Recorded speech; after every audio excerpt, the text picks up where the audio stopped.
My name's Layla and I'm a developer. And in this video, we're going to learn about arrays. And we're also going to do a few more loops. Now, arrays are a collection of sorts, and there's lots of different collections in C# and .NET, but we'll cover the others in another video. So now, if you've come from another programming language such as JavaScript or Python, arrays are going to be familiar, but unlike arrays in JavaScript, for example, our arrays are immutable in C#, which means once created, you can't change the length of them. Yep, they're fixed length. So if you say there's going to be 4 items in an array, that's how many items that array will have forever and ever and ever. That's to do with its memory allocation and how all of that works behind the scenes. But don't worry about that now. I am just going to show you how to get started with them. So let's head over to code. We're going to create a new .NET console app, and we're going to do yet another cheese survey. What cheeses will we have today? Now, .NET new console. Remember, that's going to take the name of the folder unless you specify otherwise. I already have that folder open in Visual Studio Code, so we can take a look at it. This should be quite familiar to you now, so I don't need to explain anymore. Let's start writing some code. Let's say we wanted a user to pick a favorite cheese from a selection of cheeses. How would we do that? Well, one way we could do is to print those cheeses to screen. Like this. You can see we write 1 line per cheese and that will print there, and then we can ask our user to select one of those by typing its name back, and then we can return it. So something like this. Let's run that and see what happens. You can see it prints them all there, and I can say pineapple and I get a lump of pineapple cheese. That's great, but we can do better. Instead of writing each one of these cheeses to the console by using console.writeLine, we're going to add them to an array. So let's do that. This will be an array of strings, which will be the names of our cheese. And we write that by typing string, and then we open and close square brackets.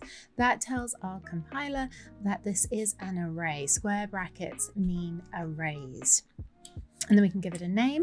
Let's call that cheeses. And then we can add our cheeses to our array. And we add things to an array using 2 curly braces and putting whatever type of thing we're adding to our array within those curly braces. So it will look like this. Cool. So how do I get that to print to screen like we had there? Well, for that, I'm going to teach you a new type of loop. We saw in an earlier video a while loop, which kept looping through our code until our cheese survey was answered correctly. Well, now I'm going to show you a for loop, and this is a really common type of loop that you will use again and again throughout your programming career. So how do we write a for loop? Well, we use the keyword for, and then we open and close some parentheses, and then we have some curly braces. A for loop is made up of 3 parts. The first is our indexer. So this is the thing that keeps count. That's going to be an integer, and we can call that I, and we're going to set it to 0, because something about arrays that you need to know is that they are 0 indexed, which means the first item in your array is number 0, not number 1, it's number 0. And if you have 3 things in your array, the first one is at index 0 and that third item is at index 2. So little something to get your head around, and we'll see that in here. So we're going to set the index to 0, and then we're going to say how long we want this to iterate for, and that is for the length of our array. So we will say I less than, so it has to be less than cheeses dot length. Now we can't set it equal to that length because we'll get an overflow exception. We'll have too many iterations and there won't be another thing in there because of that 0 indexing. So our length may be 3, but we only want our index to go to the number 2 because that's our third item in our array. It will become clear as we do it. And then finally, we need to tell I that every iteration we want it to add something on. So we can use this cool little annotation plus plus. You could also do minus minus if you were starting from your high number and going down. But this is the most common way you'll see it iterated over each time. We'll go plus plus. Cool. And then all we need to do to get it to print to screen is go console.writeLine, and now we can go and select cheeses, and then to select something by its index, we use square brackets like that, and we have selected that item. So we're using this value of I to specify which item in our array we want. So this will go cheeses number 0, cheeses number 1, and cheeses number 2, and in our case cheeses number 3 because we have 4 items in there. Now I'm going to run that and we'll see if it works. You can see it's looped over our collection and has printed it out. Now, what else can we do with an array? Well, we could sort that alphabetically, but one of the things that you need to remember is that if you sort an array, you're actually creating a new array to replace your existing array, because it's going to need a second array to pluck all your values out and sort them. In this case, it's going to sort them alphabetically because we have strings. You can have an array of integers, so then it would sort them in ascending order. And arrays can be arrays of anything. They can be arrays of arrays, arrays of objects. I'll show you that in a little bit, but let's have a go at sorting our array alphabetically. Now we're going to sort our array before we do our loop, and we can use a helper method that is available on array called sort, and we'll pass cheeses in, and if we run this we should see that it is now in alphabetical order, and you can see it has sorted it, but it created another array. Okay, just remember that it didn't just shuffle them around in the array we created, it created another one and copied the values over in alphabetical order. So it's important to remember this at a later stage, but right now I'm just going to remind you about the immutable state of arrays. Now that doesn't mean that we can't change a value. We could swap the item in position 0, for example, for another cheese. So how would we do that? We can go cheeses and then select the first item. In this case, that will be Stilton. That's our first item here, and we can change that for Rockford. Okay, so let's see if that worked. You can see we swapped out Stilton for Rockford, and that did not create a new array. We can change and update the values in an array without having to create a new one. So for this time, we just swapped it around before we went on to sorting. Now, what if your favorite cheese wasn't in this list and you wanted to update the list? Well, we can append values to our list, and what that does is it will take the existing values and the new value that you want to add to it, create a new array of the length of the new number of things, so in our case it would be 5 items, and then shove those 5 items in this new array. So let's see how that works. We'll ask our user to add their favorite cheese to our collection. Right? Let's ask our user to add their cheese if it's not listed. So down here, we are going to capture their favorite cheese on line 17, and then we'll check to see if it exists in our array already. If it doesn't exist, we're going to add it. Now, to check if something exists in an array, we can use some helper methods, but first I'll show you how to do it without any help at all. And we're going to do that using a new type of loop, and this is a for each loop. So we had a for loop, and now I'm going to show you a for each loop. You will use for each loops a lot when working with collections. They become a real staple of programming and coding, and I use those the most out of any other type of loop. First thing I need to do is create a bool, and this is going to tell me whether or not their favorite cheese is in our list of cheeses already. So I'm going to say contains favorite, and I'm going to set it to false. We're going to assume that the cheese they give us isn't in our collection. And then to write a for each loop, we use the keyword for each, open close parentheses, and then we have some curly braces. Now for this one, we are going to take each item in our array. So we can have string in this case because we know our array contains strings, and we're going to say cheese in cheeses. So it's very plain English. Now you probably won't see string used like this very often. You may have already seen var.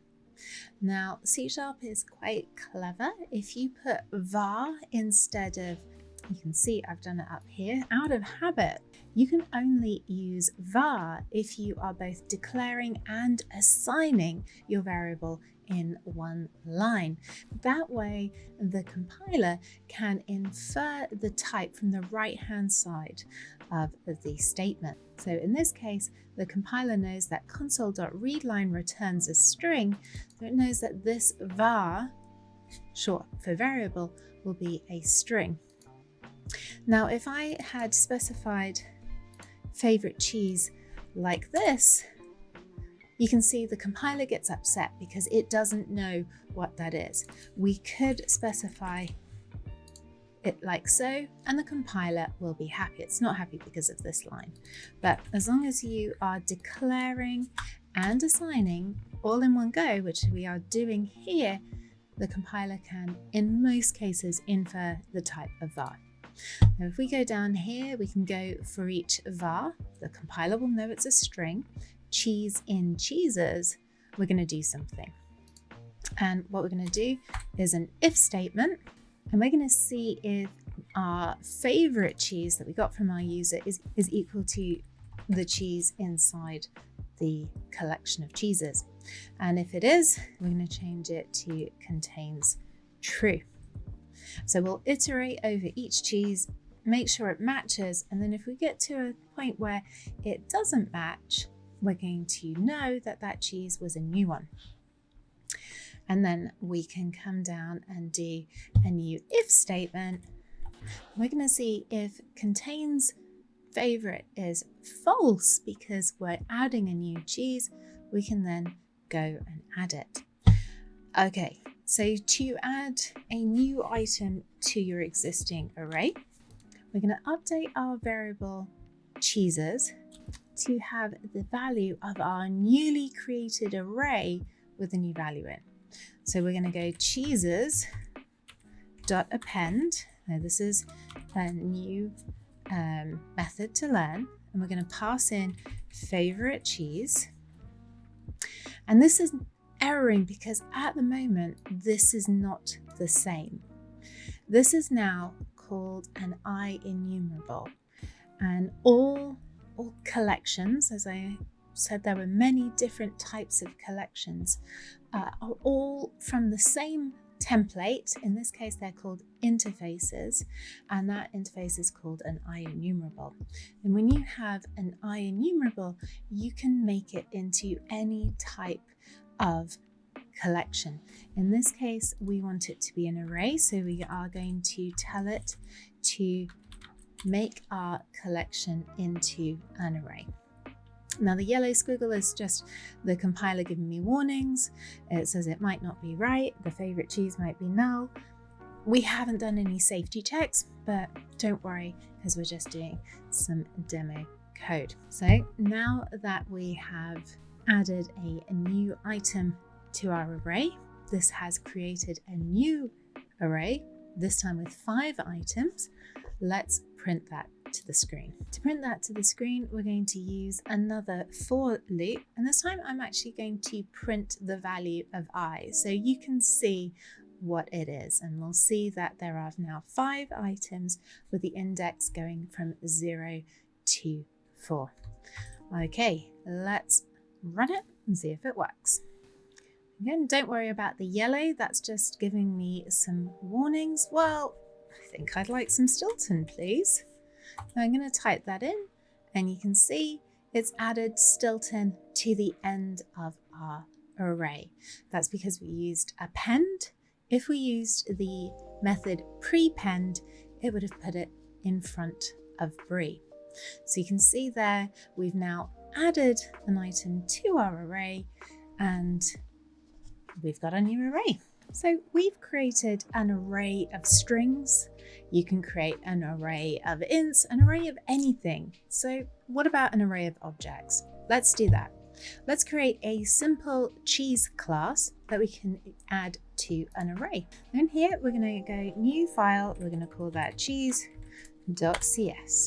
Our cheese is going to have 2 properties. It's going to have a name and a strength. And for the purposes of our demo, we're going to create something called a constructor.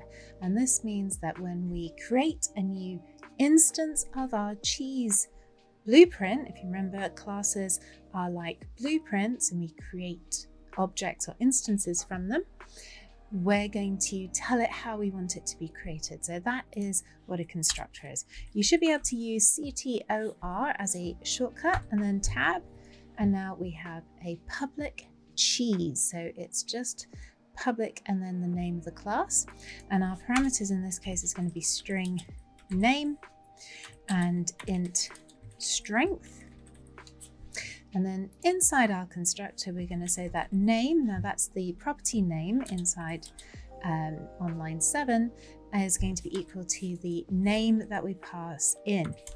And strength is going to be equal to strength that we pass in. So we've now got this quick way of creating a new instance of cheese.